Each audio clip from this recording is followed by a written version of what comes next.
perform well enough for this team. And when you're going against the reigning Super Bowl champs who are 15-1 and the number 1 seed at Arrowhead, and you don't have your A game, you're not going to win the game. And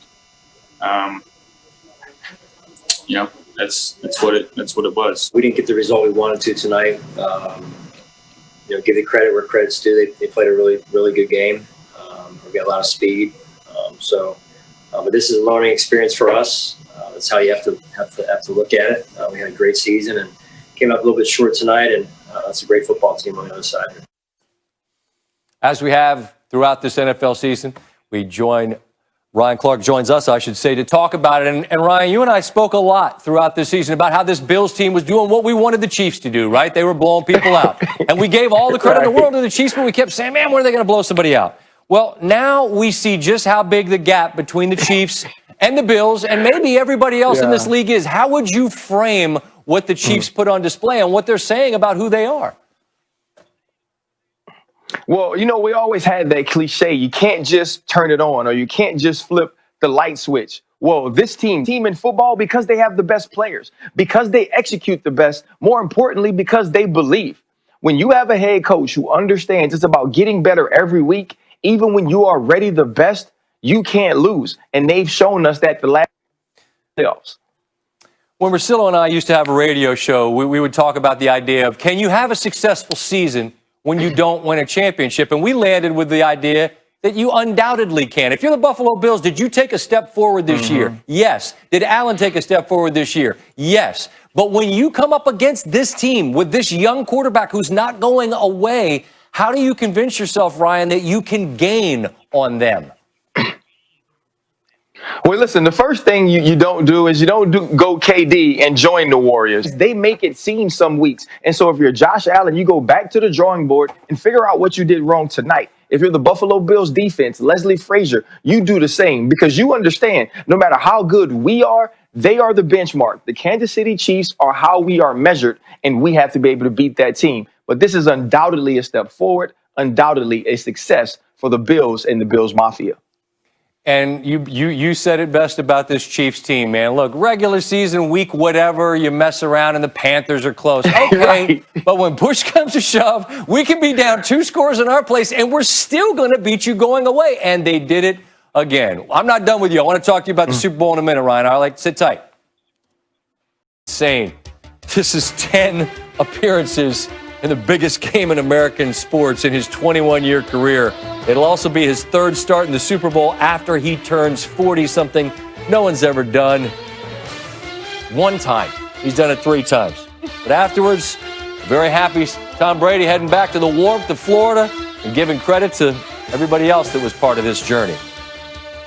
This is the ultimate team sport. And, we've had a lot of people work really hard over a course of a period of time to get to this point. So to go on the road and win another road playoff game is just a great achievement. And, now a home Super Bowl for the first time in NFL history, I think puts a lot of cool things in perspective. Anytime you're the first time doing something, it's usually a pretty good thing. This was fun because we had loud fans, and this was football for the first time this year for me. But to be able to come home and play the Super Bowl at our place and not have to get on a plane and do all the things that this crazy year that has us doing, it would be weird. It would not even feel like the Super Bowl when we have all those damn press conferences. A lot of guys' futures that are, uncertain, myself included. That's what's sad about it most. Getting this far, obviously there's going to be an end to it at some point, whether we make it past this one or not, but just the uncertainty is tough, and the finality of it all. Rodgers alludes to it. That Packers roster is in flux, nearly $30 million over the projected cap, and unrestricted free agents and Aaron Jones and All-Pro center Corey Lindsey among the questions that they've got. And the more immediate following the game, as you might imagine, a lot of questions about that decision to kick a field goal inside the 10, down 8. Goal from the 8. Look, I still would have gone for it from the 8. But Sure. I do think that it creates a different decision inside the 5. And I think that that's something that the play caller and the quarterback need to be on the same page with. Yeah, that's an astounding moment for those two not to necessarily be in lockstep with what we're going to do if it doesn't work out. On the other side of the ledger, Tom Brady, man, he was so dialed in the first half, on time, perfect throws. And then in the second half, it's really, 3 straight possessions of picks. I just wonder, big picture, Tim, your takeaway about the most important things you saw from Brady. What were they on this Sunday?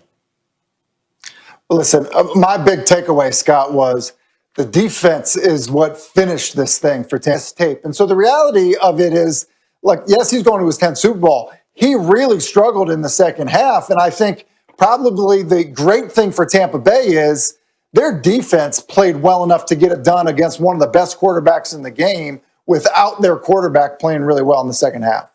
I'm with you. I wrote one big thing about it. There's an amazing stat about Green Bay after turnovers and 3 and outs. Like, they basically didn't have any. And then Tampa Bay got back-to-back 3 and outs after those picks.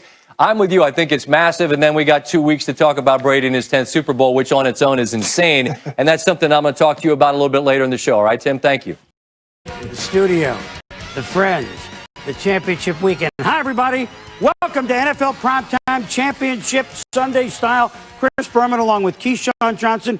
Good to see you. You're up late tonight. Morning man on the radio now. You're up late. This must be big. More you can do, Boom. More you can do. Yeah, lefty relief, all that kind of stuff. So, look, we expected fun games on this day, and we were not disappointed, right? Not at all. Not disappointed at all. So where do we begin? With what just ended. Why don't we do that? Kansas City Chiefs, defending Super Bowl champs, number 1 seed, have won 24 of 26 total games since early November a year ago. Patrick Mahomes knocked out in the second half last week. Would he play? We knew Friday that he would. So would the Chiefs be clicking on all cylinders? They had to be, because here came the circling the wagons Buffalo Bills. 2 home playoff wins against the Indianapolis Colts, and then last week holding the Ravens to 3. The Bills have won 11 of 12. The only loss they've had in about 2 months was the Hail Mary. So you knew 2 hot teams, 2 capable offenses meeting at Arrowhead in the heartland. And here we go for Travis Kelce. Now here we go. This is the numbers first. Patrick Mahomes. You can see that, 325, 29 of 30. Travis Kelce. And remember, Sammy Watkins didn't even play in this game. Imagine when he comes back. You know, I know for a fact, I'm not just guessing, the Chiefs knew they had to play a strong game the way the Bills had been playing both sides of the ball, and I include special teams, which is where they gave them a touchdown. And it's almost as if, no, we're not toying with other teams, taking nothing away from the Clevelands or whatever, but we can't do that if we really want to go back. Their defense is sneaky. Look, no one's going to compare them to the 2000 Baltimore Ravens on defense, but they're sneaky good. Do you agree? Yeah, they are sneaky good. And I think that when you look at them, though, from an offensive standpoint, when you got Josh Allen, yes, Stephon Diggs is top receiver, one of the top receivers in the National Football League, but when you hold him to 6 catches for 77 yards, that's not a big get. Cole Beasley did his thing, but they've got to go out and look at it next year and go get another guy opposite of Stephon Diggs to move the chains. And I think when they do that, get Zach Moss back on the offensive side at the running back position, they'll have that nucleus together. They can make another strong run at a championship game. Here's the thing on Buffalo, and we can go to it now because we're going to have more to talk about the Chiefs. We got a full hour here. This Bills team, certainly they've been put together unbelievably, completely, building all 3 levels of it. Reminds me, I'm going to go back in history a little bit. When the Green Bay Packers with Brett Favre and Mike Holmgren started advancing, they'd win 1 playoff game and then they'd get to the divisional round. Then in 95, look it up, they got to the championship game, first time at that level, and they ended up playing Dallas, who beat them, and Dallas went on to win their 3rd Super Bowl in 4 years. Buffalo just got to this level and played the Chiefs. This is the old 3. Tom Brady, Patriots, repeated, beating Carolina, great game. Then, 2004, beating Philadelphia in Jacksonville. Couple of close calls, of course. In 2014, the amazing finish against the Seahawks. 2016, did we say amazing? The comeback. The unbelievable comeback against Atlanta. And then just a couple of years ago against the Los Angeles Rams. 6 Lombardi trophies, Tom Brady, Patriots. I mean, 2 decades. You're not going to see a team do this for 2 decades again. No, you're not going to. Not even close. However, we may see an individual keep winning, at least at the moment, because Tom Brady and the Buccaneers did not win their division. Okay, they were 7-5 going into their bye, but then they started rolling and rolling and rolling, and they won on the road at Washington, and then they won on the road at New Orleans. But now the Tampa Bay Buccaneers, built to win the Super Bowl, with the guy that's owned Super Bowls, going to Lambeau Field to face Aaron Rodgers, probably the MVP this year, and the Green Bay Packers.